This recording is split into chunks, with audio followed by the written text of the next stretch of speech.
기업에서 사용하는 메일 서버가 해킹 위협에 노출된 채 방치되고 있는 것으로 YTN 취재 결과 확인됐습니다. 해커들은 다크웹에서 보안이 취약한 기업 메일 서버 IP를 판매하기도 한다는데요. 어떤 피해가 생길 수 있고 해결 방법은 무엇인지 사건 취재한 기자 통해서 자세히 들어보겠습니다. 김철희 기자. 네, 사회일부입니다. 네, 기업 메일 서버가 해킹 위험에 노출됐다는 거지 않습니까? 정확히 어떤 상황인 겁니까?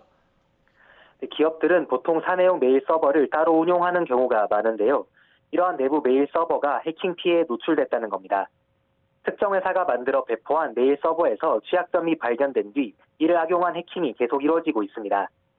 해커들은 메일 서버 IP와 취약점 정보를 다크웹에서 개당 $350에서 $500, 우리 돈으로 42만 원에서 60만 원 정도를 받고 팔고 있는데요. 해당 기업이 어느 나라에 있는지, 어떤 취약점을 공략해야 하는지까지도 도표로 만들어 정리해 놓은 곳도 있습니다. 관계기관 이야기 들어보시겠습니다. 이제 IP라는 거는 그 서버에 접속할 수 있는 유일한 번호입니다. 해킹 조직들은 그렇게 취약한 IP를 모아가지고 이제 판매자를 찾는데요. 거래가 성립이 되면 IP와 그리고 그 취약점이 이제 되는 코드를 같이 제공해 줍니다. 네, 이렇게 사내 메일 서버가 해킹되면 정확히 어떤 피해가 발생하는 겁니까? 해커들이 서버 해킹으로 기업에 가할 수 있는 피해는 매우 광범위한데요. 우선 사내에서 주고받는 메일 내용이 통째로 해커 손에 넘어갈 수가 있습니다. 개인 메일과 비교해 사내 메일에는 기업 내부 자료나 민감한 정보가 담길 가능성이 커 피해도 커질 수 있습니다. 또 해커들이 공격한 회사를 사칭해 다른 곳에 메일을 보낼 수도 있는데요. 이를 통해 다른 기관에 사이버 공격을 가하거나 랜섬웨어를 유포할 수도 있습니다.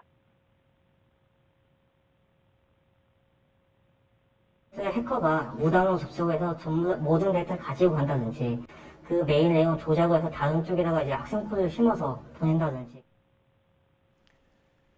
이런 해킹 위험에 대해서 국가기관이 여러 차례 경고했다고요?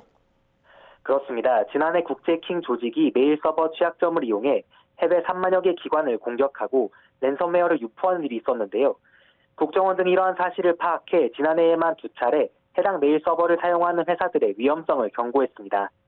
하지만 여전히 국내 해운 전문업체나 제약사 등 70여 개 업체는 필요한 조치를 하지 않고 있습니다.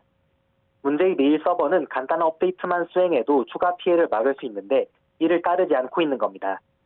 이러는 동안 다크웹에서 국내 메일 서버 거래 시도가 포착돼 다시 보안 권고문이 나간 상태입니다. 네, 이렇게 국가기관의 보안 권고 조치를 무시해서 피해가 생기는 경우가 또 있습니까? 경고를 무시하다 해킹 피해에 노출되는 사례는 계속해서 나오고 있습니다. 지난해 3월 국내 한 연구기관은 특별 점검에서 보안 강화 대책 마련을 권고받았지만 이에 따르지 않다가 결국 해킹 공격을 받았고요. 국내 한 방산업체 역시 지난해 4월 보안 경고를 무시했다가 2달 뒤 내부 시스템을 해킹당했습니다. 해킹에 대해 가볍게 생각하다가 공격을 당하는 경우가 많다는 것이 관계 기관의 설명입니다. 그런데 이렇게 피해를 당한 뒤에도 기업들이 정보 공유를 꺼리는 경우가 있다고 하더라고요. 실제로 해킹 공격 뒤 피해 사실을 감추려 하거나 정보 공유를 거부하는 기업이 많습니다. 지난해 2월 해킹 피해를 본 국내 한 대기업의 경우 국정원이 감염 원인이나 악성 코드 경유지 등에 대해 정보 공유를 요청했지만 거부했습니다. 2달 뒤 다른 금융기관의 자산관리 프로그램도 유사한 공격을 당했는데 확인 결과 앞서 대기업 해킹 때와 같은 경유지를 이용한 경우였습니다.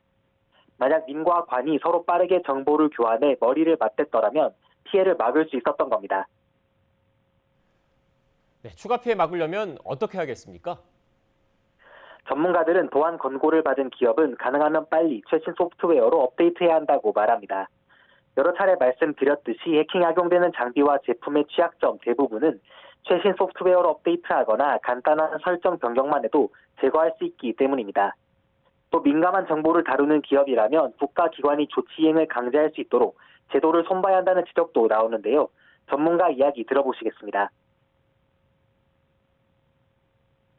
취약점 정보를 통보받았을 때는 조속히 패치를 하도록 할 제도적 개선 사항에 대해서는 검토할 필요가 있다고 생각합니다. 여기에 더해 사이버 공격 전후로 민과 관이 서로 필요한 정보를 나눌 수 있도록 공유 체계를 확립해야 한다는 목소리도 나옵니다. 지금까지 사회일부에서 전해드렸습니다.